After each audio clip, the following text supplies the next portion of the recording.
మంత్రి 10 సంవత్సరాలు మన కొత్త రాష్ట్రం వచ్చింది, ఎందుకు చేయలేకపోయినారు? ఈరోజు మా హెల్త్ పాలసీ కానీ, లైఫ్ సైన్సెస్ పాలసీ కానీ, ఎలక్ట్రానిక్స్ పాలసీసే కానీ, ఈ పాలసీలు ఎందుకు తీసుకొస్తా ఉన్నామంటే ఈరోజు పరిశ్రమలకు సంబంధించి పెద్ద ఎత్తున ముందుకు తీసుకెళ్లే ప్రయత్న భాగంలో ఒక ఆలోచన దృక్పథంతో ముందుకు వెళ్తా ఉన్నాం. ఇవన్నీ కూడా చేస్తూ ఉంటే హామీలు ఇవ్వలేదని ఒకటి సూటిగా నిరుద్యోగ యువతి యువకులకు సంబంధించి ఇక్కడ చదువుకున్న వారు అందరూ కూడా ఇక్కడ డిగ్రీలు చేసిన వాళ్ళు ఉన్నారు. 2014 నుంచి 2023 డిసెంబర్ వరకు ఈ 10 సంవత్సరాల కాలం పాటు డిగ్రీలు పూర్తి చేసుకొని నేను గ్రూప్ 1 ఆఫీసర్గా పరీక్షలు రాసి ఈ రాష్ట్రానికి నేను గ్రూప్ 1 ఆఫీసర్గా సేవలు అందించాలని కలలు గన్న ఆ యువకుడి కలలు నీరుగార్చిండ్రు. ఒక్కసారి 10 సంవత్సరాల కాలం పాటు గ్రూప్ 1 పరీక్షలు నిర్వహించి ఒక గ్రూప్ 1 అధికారిని నియామకం చేయలేదంటే ఎంత సిగ్గుచేటో ఒకసారి ఆలోచన చేయాలి. ఎంతమంది యువతి యువకులను మోసం చేసిండ్రో ఒకసారి ఆలోచన చేయాలి. మా ప్రభుత్వం వచ్చినాక గ్రూప్ 1, గ్రూప్ 2, గ్రూప్ 3, గ్రూప్ 4కు సంబంధించిన పరీక్షలు నిర్వహిస్తూ ఉంటే దానికి అవరోధం కలిగించడానికి కోర్టులకు పోయి కోర్టు పరంగా ఆపుదామని ప్రయత్నం చేసిన వారు ఎన్ని మీరు ఇబ్బందులు పెట్టినా ఈరోజు పారదర్శకంగా గ్రూప్ 1 పరీక్షలు, గ్రూప్ 2 పరీక్షలు, గ్రూప్ 3 పరీక్షలు నిర్వహించి వేలాది మంది యువతి యువకులకు వారి మెరిట్ పరంగానే ఉద్యోగ అవకాశాలు కల్పించిన ఘనత మా కాంగ్రెస్ పార్టీ ప్రభుత్వం అయితే ఈరోజు ఏమంటా ఉన్నారు? ఈ 2.5 ఏళ్లలో కాంగ్రెస్ పై ప్రజలు ఇసిగిపోయినట. ఎందుకు ఇసిగిపోయారు? దేని గురించి ఇసిగిపోయారు?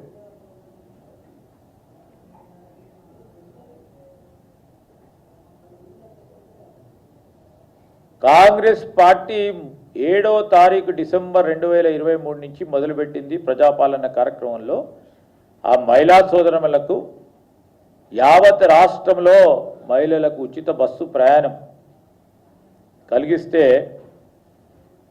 ఎవరు ఇసిగిపోయింది? టీఆర్ఎస్కు సంబంధించిన నాయకత్వం ఇసిగిపోయారు. అయ్యో మేం చేయలేకపోయినాం కదా, వీళ్ళు చేస్తూ ఉన్నారు, నిరాశ నిస్పృహతో ఇసిగిపోయిన మేము చేస్తున్న ప్రతి కార్యక్రమాన్ని జీర్ణించలేకపోతా ఉన్నారు హరీష్ రావు గారు.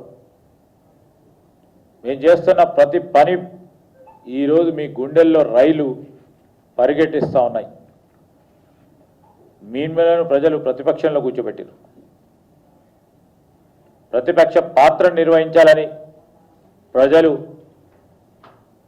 మీ అందరినీ కోరితే ఆ పాత్ర కూడా నిర్వహించలేని సందర్భం. ఎందుకంటే పార్లమెంట్ ఎన్నికల్లో, గ్రామ పంచాయతీ ఎన్నికల్లో, మున్సిపల్ ఎన్నికల్లో ఈరోజు ప్రజలు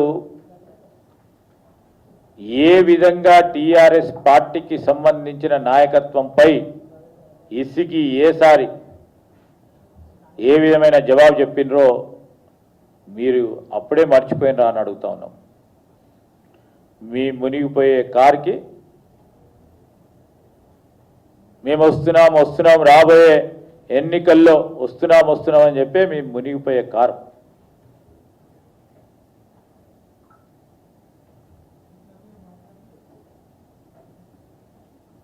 మేము వస్తాం, ఆ అధికారి సంగతి చూపెడతామంటారు.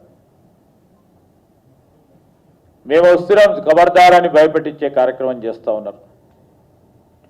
మీకు 10 సీట్లు కూడా రావు, 100 సీట్లని హరీష్ రావు గారు చెప్తా ఉన్నారే. ఇప్పటికైనా వాస్తవిక విషయాలు తెలుసుకొని మాట్లాడాలి. నిన్న పెద్దపల్లికి పోయిన చాలా సంతోషం. పెద్దపల్లి జిల్లాలో పోతూ భూముల ధరలు తగ్గాయని అంటున్నారు. అసలు భూముల ధరలు ఎక్కడైనా తగ్గినాయండి? ఇది చాలా దుర్మార్గమైన మాట. వారి హయాంలో మీ పార్టీ నాయకులు ల్యాండ్కు సంబంధించిన మాఫియాతో కూడుకొని కృత్రిమంగా రేట్లు పెంచి పెద్దపల్లిలో నేను ఈరోజు చెప్తా ఉన్నా, సామాన్యుడు గజం భూమి కొనాలన్నా, సొంత ఇల్లు కట్టుకోవాలన్నా మీ హయాంలో వీరందరూ కూడా భయపడే పరిస్థితి వచ్చింది. వాస్తవం కాదా అని అడుగుతా ఉన్నాం. పోలీసులకు సంబంధించి బెదిరింపు ధరలు మానుకోండి. మీ హయాంలో ఒక ట్యాగ్ లైన్ ఇచ్చిండ్రు, ఫ్రెండ్లీ పోలీస్ అని. ఫ్రెండ్లీ పోలీస్ ఎవరికి? ఆ ప్రగతి భవన్ చుట్టూన్నవారు, లేకుంటే ఆ పార్టీకి సంబంధించిన మిత్రులకు ఫ్రెండ్లీ పోలీసును ఏర్పాటు చేసి ప్రతిపక్షాలను, వామపక్షాలకు సంబంధించి వారు కానీ, మా పార్టీకి సంబంధించిన వారే కానీ, మానవ హక్కులకు సంబంధించి పోరాటం చేసిన మిత్రులపైన కానీ ఏ విధంగా మీరు వారిపై ఉక్కుపాదం పంపించే ప్రయత్నం చేసినరో మర్చిపోయినరు. అప్పుడే ఈరోజు మా ప్రభుత్వం పోలీస్ హక్కులను, వారి సంక్షేమాన్ని పూర్తిగా ముందుకు తీసుకెళ్లే కార్యక్రమం సంపూర్ణంగా కట్టుబడి ఉంది. ఎక్కడ కూడా వారు అంటా ఉన్నట్టు జీతాల కోత కానీ, అలవెన్స్లకు సంబంధించి కానీ ఎక్కడ కూడా ఇబ్బంది లేదు. ఈ విధమైన సత్యదూరమైన మాటలు, అభూత సంకల్పనతో కూడుకున్న విశేషాలని చెప్పి ప్రజలను పక్కదారి పట్టిస్తా ఉన్నారు. శాంతి భద్రతలను కాపాడే పోలీస్ సోదరుడికి సంబంధించిన సంక్షేమం మా ప్రభుత్వం అత్యంత ప్రాధాన్యతగా ముందుకు తీసుకెళ్తుంది. వారికి ప్రధానమైన ఆయుధం టీఆర్ఎస్ సంబంధించి, బీఆర్ఎస్ సంబంధించి. టీఆర్ఎస్ అంటే రెండు పార్టీలు ఉన్నాయి ఇప్పుడు, TRS BRS, BRS TRS. Social media వారికి ప్రధానమైన ఆయుధం అయిపోయింది. దేంట్లో సత్యదూరమైన అసత్య ప్రచారాలు చేస్తూ నిజంగానే తెలంగాణ సమాజంలో విద్వేషాలను పెంచే కార్యక్రమం చేస్తూ, మమ్ములను మేము పెంచినా ఏమనొద్దు, మేము రారాజులుగా ఉంటామని, మమ్మల్ని మేము ప్రభుత్వం ఉన్నప్పుడు అదే విధంగా ఉన్నాము, ఇప్పుడు కూడా ఉంటాము, చట్టాలు మాకు ఆ రోజు చుట్టాలైనాయి, అదే విధంగా ఉండాలని పోలీసులపై భయభ్రాంతులు సృష్టించే కార్యక్రమ భాగంలో ఓ ప్రకార మా పోలీస్ మిత్రులు చట్ట ప్రకారం చర్యలు తీసుకుంటే దాన్ని కక్షపూరితం అనేది ఎంతవరకు సమంజసమని హరీష్ రావు గారిని అడుగుతా ఉన్నాను. వారు పెట్టిన పార్టీ మీటింగ్లో ప్రభుత్వ అధికారులపై, పోలీస్ అధికారులను పేర్లను ప్రస్తావన చేస్తూ, మేము వచ్చినాక బుద్ధి చెప్తామంటా ఉన్నారు. మీకు గొప్ప అనుభవం ఉంది, 10 సంవత్సరాలు మంత్రులుగా చేసిన వాళ్ళు. ఈ విధంగా బహిరంగంగా హెచ్చరించడం, నేను అడుగుతా ఉన్నాను హరీష్ రావు గారిని, ఒక మాజీ మంత్రిగా మీ హుందత్వానికి ఇది తగదని చెప్తా ఉన్నాను. మేము ఈరోజు కూడా చెప్తా ఉన్నాం, చట్టానికి లోబడి బాధ్యతాయుతంగా పనిచేసే ప్రతి అధికారికి మా ప్రభుత్వం పూర్తిగా అండగా ఉంటుంది. ప్రభుత్వ అధికారులు, పోలీస్ మిత్రులు చట్ట పరిధిలో పనిచేసి చట్టానికి ఎవరు చుట్టాలు కాదు అని పనిచేసే ప్రతి అధికారికి మేము పూర్తిగా అండగా ఉంటాం. ఎవరో భయప్రాంతులు చేసుకొని ముందుకు నడపాలని సంకల్పన చేసే వారిపై, చట్టాలను ఉల్లంఘించే వారిపై తప్పకుండా చట్టపరమైన యాక్షన్ తీసుకోవాల్సి వస్తుంది. వారి ప్రతిపక్షాలకు సంబంధించిన మరి చప్పుళ్లకో బెదిరింపులకో భయపడ్డని మా అధికారులకు కూడా సూచిస్తా ఉన్నాం. హరీష్ రావు గారు ఒక పొలిటికల్ టూరిజం కింద మీ ఐటీ సెల్ రాసిచ్చిన సత్యదూరమైన మాటలు కొద్దిగా మీరు పూర్తి స్థాయిలో అధ్యయనం చేసి మాట్లాడితే బాగుంటుంది. ఎందుకంటే వారికి అవగాహన ఉంది కనుక వారికి సంబంధించిన సోషల్ మీడియా ఏదంటే అది పెట్టే కార్యక్రమం చేస్తే అదేవిధంగా మాట్లాడడం ద్వారా ఈరోజు సత్యదూరమైన మాటలు ప్రజల్లోకి తీసుకెళ్లే ప్రయత్నం చేస్తా ఉన్నారని ప్రస్తుతంగా కనబడుతోంది. రైతుల గురించి మాట్లాడే నైతిక హక్కు టీఆర్ఎస్కు ఉందా అని అడుగుతా ఉన్నాం. థర్డ్ డిస్కామ్ గురించి మాట్లాడుతూ ఉచిత కరెంటు నిలిపివేయడానికి రైతు సంక్షేమానికి ఇబ్బంది జరుగుతుందని సత్యదూరమైన మాటలు మాట్లాడుతాను. ఈరోజు రైతు సోదరులకు స్పష్టంగా ముఖ్యమంత్రి గారు అనేక సందర్భాల్లో చెప్పటం జరిగింది. రైతు డిస్కామ్కు సంబంధించి రైతుకు మేలు చేసే ప్రయత్న భాగంలోనే రైతుకు ఎక్కడ కూడా ఇబ్బంది రాకూడదు విద్యుత్ శక్తి పరంగా ఈరోజు ఒక అడ్మినిస్ట్రేటివ్ కన్వీనియన్స్లో ఒక డిస్కామ్ను కొత్తగా తీసుకురావటం, ఎక్కడ కూడా రైతుకు సంబంధించి ఉచిత విద్యుత్తుకు సంబంధించి మా కాంగ్రెస్ పార్టీ హయాంలో మొదలుపెట్టిన ఉచిత విద్యుత్తును పూర్తి స్థాయిలో కొనసాగిస్తూ రైతుకు సంబంధించిన మోటారు, రైతుకు సంబంధించిన కరెంటుపై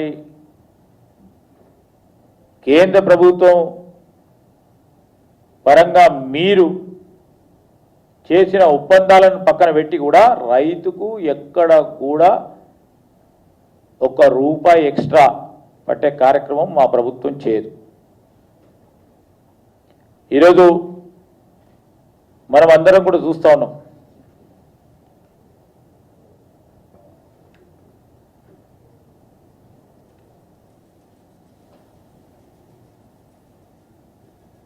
రైతు బంధు ఆగిపోతుందని 2 నెలలకు ఒకసారి మొదలు పెడతారు. మేము రైతు భరోసా ఎకరానికి 6,000 ఇచ్చిన మాటపై నిలబెట్టుకోవడానికి ఎక్కడ కూడా రైతుకి ఇబ్బంది రాకుండా ఉండే కార్యక్రమంలో ముందుకు నడుస్తూ ఉన్నాం. 75 లక్షల మెట్రిక్ టన్నుల ధాన్య సేకరణ పెద్ద ఎత్తున రాష్ట్రంలో జరుగుతోంది. మొట్టమొదటిసారి దేశంలో ఎక్కడ లేని విధంగా ఇన్ని లక్షల మెట్రిక్ టన్నులను కొనుగోలు చేసిన మొట్టమొదటి ప్రభుత్వం మా కాంగ్రెస్ ప్రభుత్వం. పెద్ద ఎత్తున ధాన్య నిల్వలు మార్కెట్లకు వస్తున్నప్పుడు ఆ నిల్వలకు సంబంధించి మేము ఎన్ని ఇబ్బందులు పడ్డా ప్రభుత్వ పరంగా రైతుకు ఎక్కడ కూడా ఒక్క క్షణాన వాని ఇబ్బంది పెట్టలేదు. కనీస మద్దతు ధరతో పాటు ఎక్కడ కావాలంటే అక్కడ కొనుగోలు కేంద్రాలు ఏర్పాటు చేసి వారు అమ్మిన వెంటనే వారి బ్యాంకు ఖాతాల్లో వారి డబ్బులను జమ చేస్తూ మొట్టమొదటిసారి ప్రభుత్వం ఇంత పెద్ద ఎత్తున ధాన్య సేకరణ చేయటం జరిగింది. దాని గురించి సత్యదూరమైన మాటలు మాట్లాడుతూ ఉన్నారు. అకాల వర్షాలు వచ్చినాయి. అకాల వర్షాలు వచ్చినప్పుడు రైతుకు అండగా నిలబడాలని మరుక్షణమే ప్రభుత్వ నివేదికలు తీసుకొని కలెక్టర్ల ద్వారా పౌర సరఫరాల శాఖ మంత్రి గారు, ముఖ్యమంత్రి గారు వెనువెంటనే ఆదేశాలు ఇవ్వటం జరిగింది. తడిసిన ధాన్యాన్ని కూడా కనీస మద్దతు ధరతో రైతుకు నష్టం లేకుండా తీసుకోవాలని చెప్పి తీసుకోవటం కూడా జరిగింది. ఈరోజు ఏమన్నారు, యాసంగి పంటకు సంబంధించిన అంశం విషయంలో ధాన్యం కొనుగోలు జరుగుతలేదని చెప్పారు. మీ హయాంలో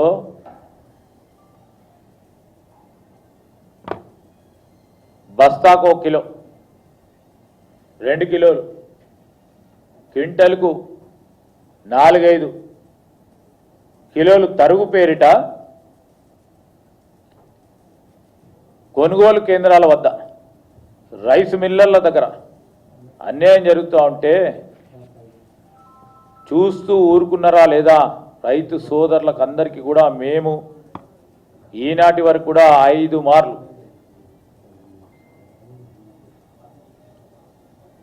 రైతుల దగ్గర ధాన్య సేకరణ చేసినప్పుడు ఒక్క గింజ కూడా తరుగు పేరిట రైతుకు నష్టం వాటిల్లకుండా కనీస మద్దతు ధరతో వారికి వారి బ్యాంకు ఖాతాల్లో జమ చేయడం జరిగింది.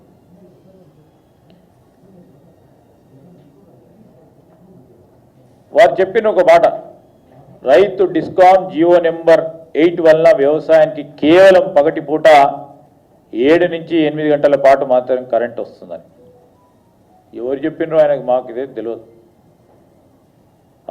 మరి ఆ కరెంటుకు సంబంధించిన ఎవరైనా చెప్పినరో లేకుంటే రాబోయే ఇంకో 10 ఏళ్ళకో 20 ఏళ్ళకో వారు వచ్చిన తర్వాత వారు ఆచరణ చేస్తూ ఉన్న కార్యక్రమం జరుగుతుందో చెప్పలేము. కానీ ఈరోజు రైతుకు సంబంధించి ఎప్పుడు కూడా ఎవ్వరు కూడా 7 గంటలు 8 గంటలు కాదు.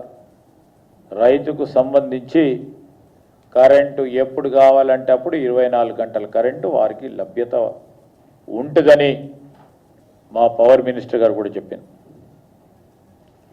ఈరోజు భూముల ధరలు, రిజిస్ట్రేషన్ ఫీజులు, ఆర్టీఏ ట్యాక్సులు అని మీద చెప్తా ఉన్నారు. మీ హయాంలో బస్సు ఛార్జీలు పెరిగినాయి, కరెంటు ఛార్జీలు పెరిగినాయి. మీ హయాంలో అన్ని ధరలు పెరుగుతూ సామాన్య ప్రజానికానికి సంబంధించిన అంశం విషయంలో ధరలు పెంచి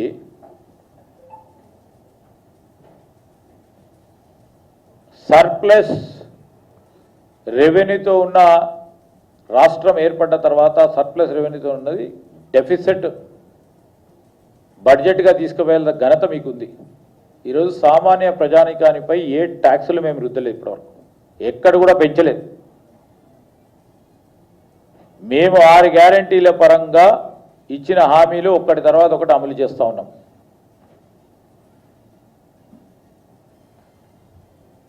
చిట్టా చదవాలంటే మీ మొత్తం టీఆర్ఎస్ మేనిఫెస్టో 2018లో ఇచ్చిన మేనిఫెస్టో ఉంది. దీనిలో ఈ 30% కూడా వీరు అమలు చేయలేకపోయినారు. మేము 2.5 సంవత్సరాలనే పూర్తి స్థాయిలో అమలు ఎందుకు చేయలేదని అడిగే నైతిక హక్కు వారికి లేదు. సింగరేణి వ్యవస్థకు వచ్చేవారు, సింగరేణి సంస్థను ఆ రోజు బిఐఎఫ్ఆర్ నుంచి మా కాంగ్రెస్ పార్టీ ప్రభుత్వ హయాంలో కేంద్రంలో కాంగ్రెస్ పార్టీ పరంగా ఒక ప్రధానమైన నిర్ణయం తీసుకోవటం వల్ల బిఐఎఫ్ఆర్ నుంచి తిరిగి సింగరేణి సంస్థను సింగరేణి వ్యవస్థకు అప్పగించి లక్షలాది మంది సింగరేణి కార్మికుల కుటుంబాలకు సంబంధించిన అంశాన్ని ఈసారి గుర్తు చేస్తూ నేను అడుగుతా ఉన్నాను. 2014లో సింగరేణి సంస్థ, ఆ సంస్థను కాపాడాలని అనేక ప్రయత్నాలు మనం కొనసాగిస్తూ సింగరేణి కార్మిక సోదరుడు చేస్తూ ఉన్న కష్టమైన పని బొగ్గు ఉత్పత్తిలో భాగస్వాములను చేస్తూ ముందుకు తీసుకెళ్ళాం. 2014లో కేంద్ర ప్రభుత్వం తీసుకొచ్చిన ఒక కార్మిక వ్యతిరేక, ప్రభుత్వ రంగానికి సంబంధించిన వ్యతిరేక చట్టం ఎంఎండిఆర్ చట్టానికి మద్దతు ఎవరు తెలిపినరు? టీఆర్ఎస్ తెలపలేదా? చెప్పాలి జవాబు. ఆనాడు 2014లో టీఆర్ఎస్ సంబంధించిన వ్యవస్థ టీజీబీకేఎస్కి గౌరవ అధ్యక్షురాలుగా టీఆర్ఎస్ ఏనో బీనో ఇప్పుడు ఉన్న ఆ పార్టీ అధినేత ఆ రోజు ఉండటం వాస్తవం కాదా?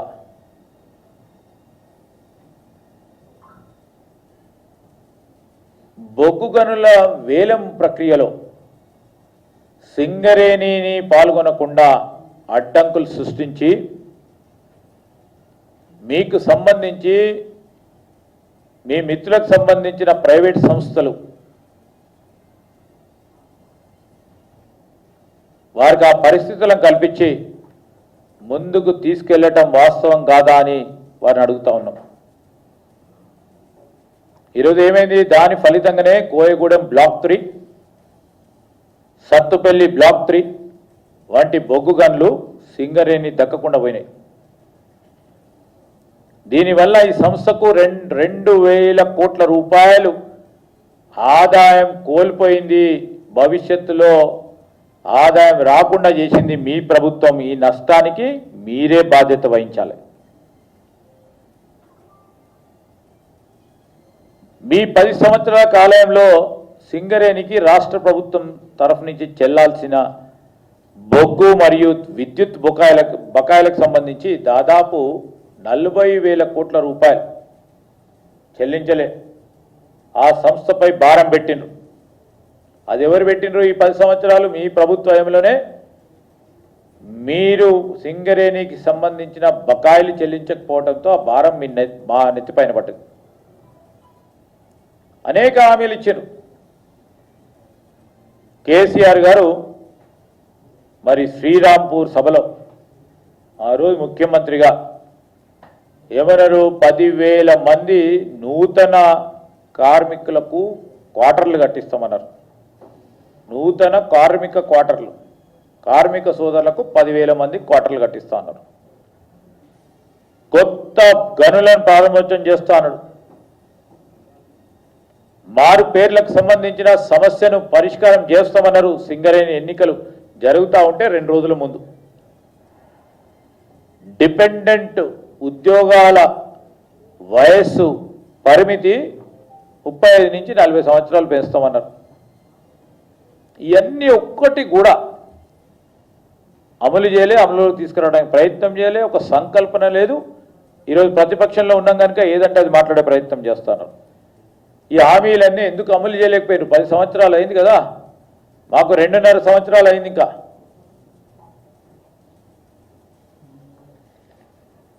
ఇవన్నీ కూడా స్పష్టంగా కనబడుతూ ఉన్నప్పుడు మా హయాంలో టెండర్లో రాజకీయ జోక్యం జరిగిందని మీరు చెప్తా ఉన్నారు. మీ హయాంలో రాజకీయ జోక్యంతోనే టెండర్లు జరిగినాయి. ఈరోజు కూడా టెండర్లు జరిగిన ఎక్కడైతే జరిగిందో ఆనాడు ఆ ప్రభుత్వంలో ఉన్న ప్రధాన కాంట్రాక్టర్లే ఇప్పుడు చేస్తున్నారు.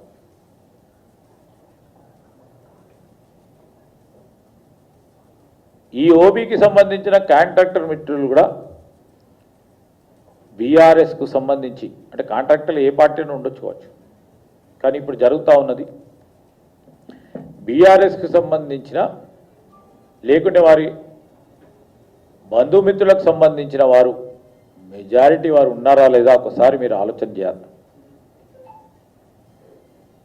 మా హయాంలో కాదు, ప్రైవేటు బొగ్గు డిపోలకు పర్మిషన్ ఇచ్చింది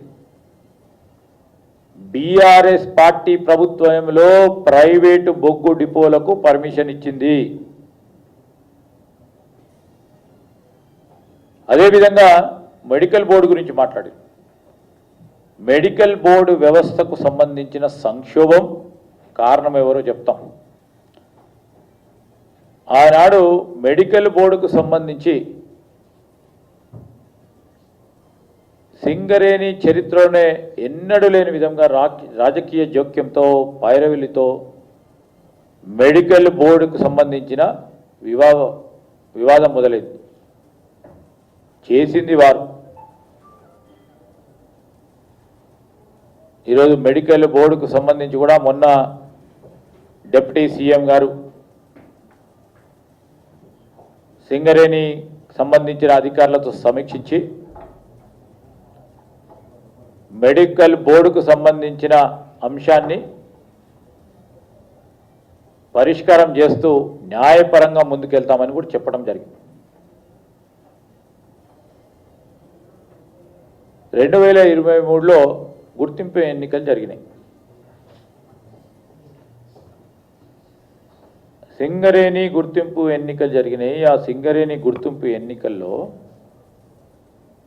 పోటీకే నిలబడలే ఆ పార్టీకి సంబంధించిన ఆ యూనియన్. ఎందుకు? ఇచ్చిన హామీని నిలబెట్టలేకపోయినాం. కార్మికుల్లో అసంతృప్తి ఉంది. 0 ఓట్లు పడే ప్రమాదం ఉందని మరి ధైర్యం లేక నిలబడలేకపోయినాం. తెలంగాణలో సింగరేణిలో ఒక్క కాంట్రాక్ట్ కార్మికుడు లేదని అసెంబ్లీ సాక్షిగా ఆనాడున్న గౌరవ ముఖ్యమంత్రి గారు చెప్పారు. అదే కాంగ్రెస్ పార్టీ వచ్చిన తర్వాత